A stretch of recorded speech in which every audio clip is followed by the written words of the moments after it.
जाने कितने जवाबों की आबरू रख ली। इसे बदल के पढ़ लेते तो अच्छा होता। हजारों सवालों से अच्छी है मेरी खामोशी, न जाने कितने दलालों की आबरू रख ली। खैर, अब देश आखिरी 4 महीनों में इस तरह की बातें सुनने के लिए तत्पर नहीं है। प्रधानमंत्री कुछ भी भाषा बोले, देश अपना वर्डिक्ट तय कर चुका है, अपना जनादेश तय कर चुका है। कांग्रेस अपने राजनीतिक जीवन के न्यूनतम स्कोर पर पहुंचने वाली है।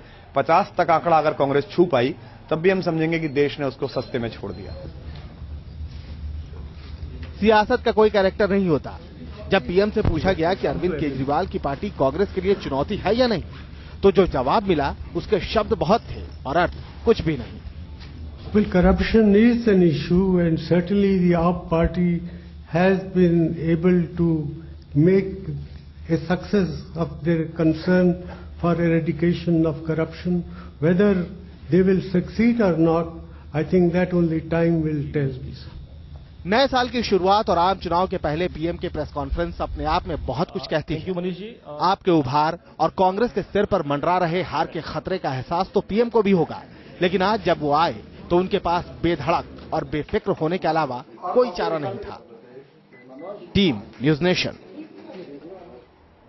तो आज हर किसी के जहन में बस एक ही सवाल है, क्या प्रधानमंत्री मनमोहन सिंह के साथ साथ कांग्रेस को ऐसा लगता है कि नरेंद्र मोदी की आंधी या नरेंद्र मोदी की रथ यात्रा में अगर कोई एक बड़ा चट्टान है तो वो है अरविंद केजरीवाल? इस पर हम करेंगे चर्चा। रुक रहे हैं कुछ देर के लिए, वापस आते हैं। और रामेश्वर चौरसिया जी, अमी याग्निक जी, राजीव रंजन जी, अपने तर्कश को तैयार रखिए। आपकी तीर का इंतजार है हर किसी को, बस कुछ ही देर में।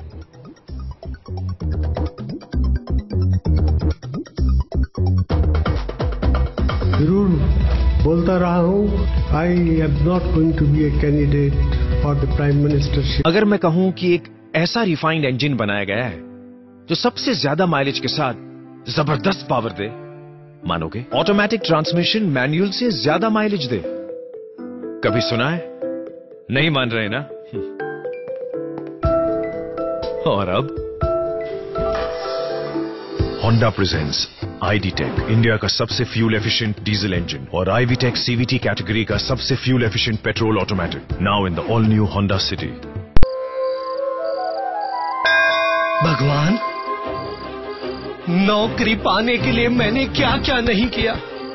सोमवार को व्रत रखे, मंगलवार को देसी घी के लड्डू चढ़ाए, और तो और 3 बार अपना सर, एक्सक्यूज मी, लेकिन तेरा पत्थर दिल नहीं पिघला।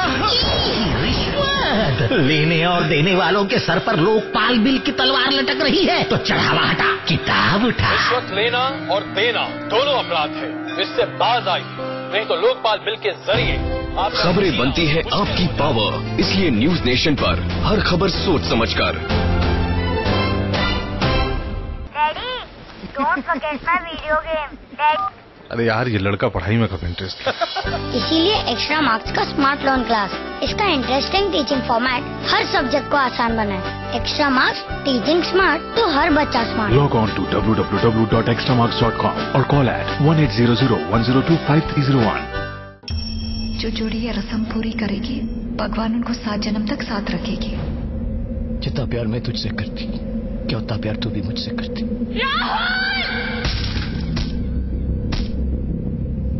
आप इस गांव के बाप बन सकते हैं, लेकिन अपने बेटी के बाप नहीं बन सकते।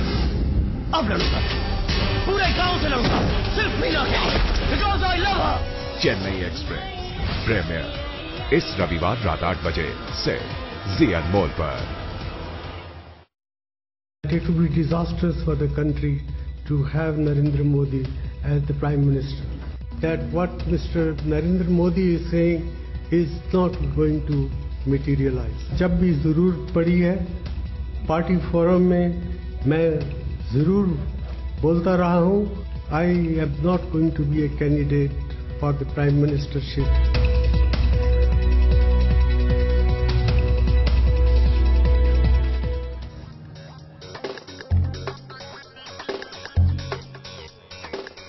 तो आप देख रहे हैं किस तरीके से प्रधानमंत्री मनमोहन सिंह ने दरअसल देश में चर्चा का विषय ही बदल कर रख दिया है। क्या वाकई में नरेंद्र मोदी पर लगे 2002 के दंगों के दाग इतने बड़े हैं कि उनके सांप्रदायिक छवि को लेकर प्रधानमंत्री मनमोहन सिंह का इतना तीखा बयान आना चाहिए था? आइए अब आपको दिखाते हैं कि नरेंद्र मोदी और आप पार्टी के नेता अरविंद केजरीवाल इन दोनों के ऊपर जब सवाल पूछे गए तो प्रधानमंत्री मनमोहन सिंह का नजरिया क्या रहा? एक तरफ इतना सख्त नजरिया और एक तरफ चलिए छोटे बच्चे हैं, इन्हें आगे बढ़ने देते हैं। क्या यहां पर राजनीति हो रही है? देखिए उनके दो बयान, चर्चा इसके बाद आगे बढ़ाते हैं। I have full confidence that the next Prime Minister will be from the UPA coalition, and that without discussing the merits of Mr. Narendra Modi, I sincerely believe that it would be disastrous for the country to have Narendra Modi as the Prime Minister. तो नरेंद्र मोदी अगर प्रधानमंत्री बन जाएं तो इससे ज्यादा दुर्भाग्यपूर्ण देश के लिए कुछ नहीं हो सकता। लेकिन अरविंद केजरीवाल, जिन्होंने कांग्रेस की धज्जियां उड़ा दी दिल्ली में और जो कांग्रेस को गालियां देते पीछे नहीं हटते हैं, जिसे लेकर कांग्रेस पार्टी के तमाम नेता ऐतराज कर चुके हैं, उन्हें प्रधानमंत्री मनमोहन सिंह किस नजरिए से देखते हैं, जरा देखिए। The people of India have reposed confidence in the AAP party in Delhi. I think we must respect the democratic process, and it is only time will tell whether this experience is capable of dealing with the challenges that our economy and our polity faces. It is too early. I think they are only less than a week. They must be given time and chance to justify themselves. तो इससे पहले कि हम इस पर उमेश जी और हमारे तमाम राजनीतिक विश्लेषकों की बात को सामने रखें, विशाल क्यों ना जरा यहां पर लोगों से बात करें। बिल्कुल, जनता से बात करते हैं कि जो बयान आम आदमी पार्टी के अरविंद केजरीवाल के लिए दिया वो वाकई कोई मजबूरी है या वाकई ये नरमी बरत रहे हैं आम आदमी पार्टी को लेकर? सर, उनकी मजबूरी है, कांग्रेस की है। कांग्रेस की मजबूरी है ऐसा बयान देना? सर, ये जरूरत है कि आम आदमी पार्टी से उम्मीद जगी है। इस टाइम अशिक्षा, बेरोजगारी, भ्रष्टाचार, महंगाई, इसके लिए अगर कोई दृढ़ निश्चय कांग्रेस के पास कोई और विकल्प बचता नहीं उनकी तारीफ करने के अलावा। मनमोहन जी ने कहा है कि यूपीए के ही अलायंस दोबारा बनेगा, तो शायद उनको लगता है कि हम कमजोर अगर रह भी गए तो केजरीवाल जी पीएम के लिए हम उनको सपोर्ट कर सकते हैं। आम आदमी पार्टी पर ज्यादा नरम है पीएम की कोई मजबूरी हो या ना हो, मैं इतना जानता हूं कि अरविंद केजरीवाल जी जो करप्शन और युवाओं के लिए जो ईमानदारी ला रहे हैं, जो सच्चाई ला रहे हैं, ये राजनीति में बहुत जरूरी थी। राजनीति में ऐसी सच्चाई बहुत जरूरी है जैसे आम आदमी पार्टी ला रही है। नहीं, बिल्कुल जरूरी है और यूथ के लिए सबसे जरूरी है इस तरह की सच्चाई और इस तरह की राजनीति। तो ये बताइए कि नरेंद्र मोदी पर कड़ा और अरविंद केजरीवाल पर नरम, ये रवैया ठीक है? जी पीछे बिल्कुल जी। ये कांग्रेस की मजबूरी है कि आम आदमी पार्टी के लिए उन्होंने इतना नरम रुख अपनाया हुआ है, वरना उनके जो 8 एमएलए आए हुए हैं जो इनोवा गाड़ी में आते हैं वो 2 पे बाइक पे आना शुरू हो जाएंगे। नरेंद्र मोदी पर ऐसा कड़ा रुख और आम आदमी पार्टी पर नरम? मुझे लगता है मनमोहन जी भी अपनी कांग्रेस पार्टी से परेशान आ गए हैं, इसलिए आम आदमी की तरफ आ रहे हैं। आप क्या कहेंगे? ये कांग्रेस की मजबूरी है।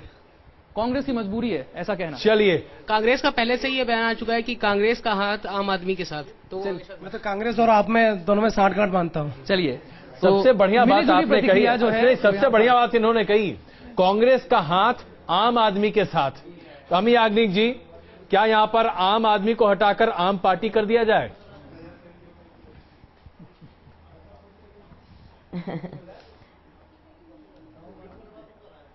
क्या कहती हैं आप?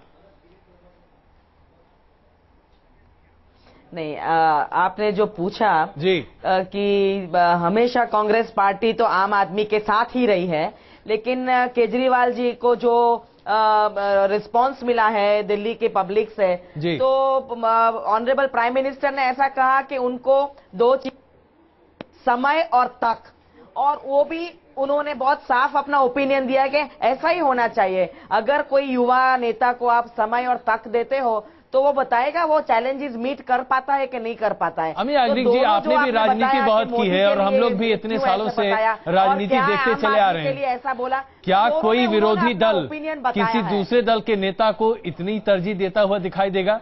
चलो बेटा, तुम आगे बढ़ो, हम तुम्हारे साथ हैं। क्या नरेंद्र मोदी को रोकने के लिए ये आपके लिए एक बढ़िया तरीका है? जो चैलेंजेस मीट करने वाले हैं उनको समय दे दो, करने दो, बताने दो कि वो कर पाते हैं कि नहीं। नरेंद्र मोदी को रोकने के लिए बेहतर हथियार है आपके पास। स्टेट्समैन में इतनी तो खूबी होनी चाहिए। चलिए, रामेश्वर चौरसिया जी, क्या आपको लगता है कि अरविंद केजरीवाल के बहाने आपके प्रधानमंत्री पद के उम्मीदवार के रास्ते में एक बड़ा चट्टान खड़ा किया जा रहा है और कांग्रेस पार्टी वो एक तरह से सीमेंट है जो इस चट्टान को मजबूती दे रही? पहले तो अजय जी मैं आपको बता दूं, मैं 2 मिनट बोलूंगा, मुझे कहीं जाना भी है। हाँ, आप सुन लीजिए, क्योंकि मैं आधे घंटे के लिए था।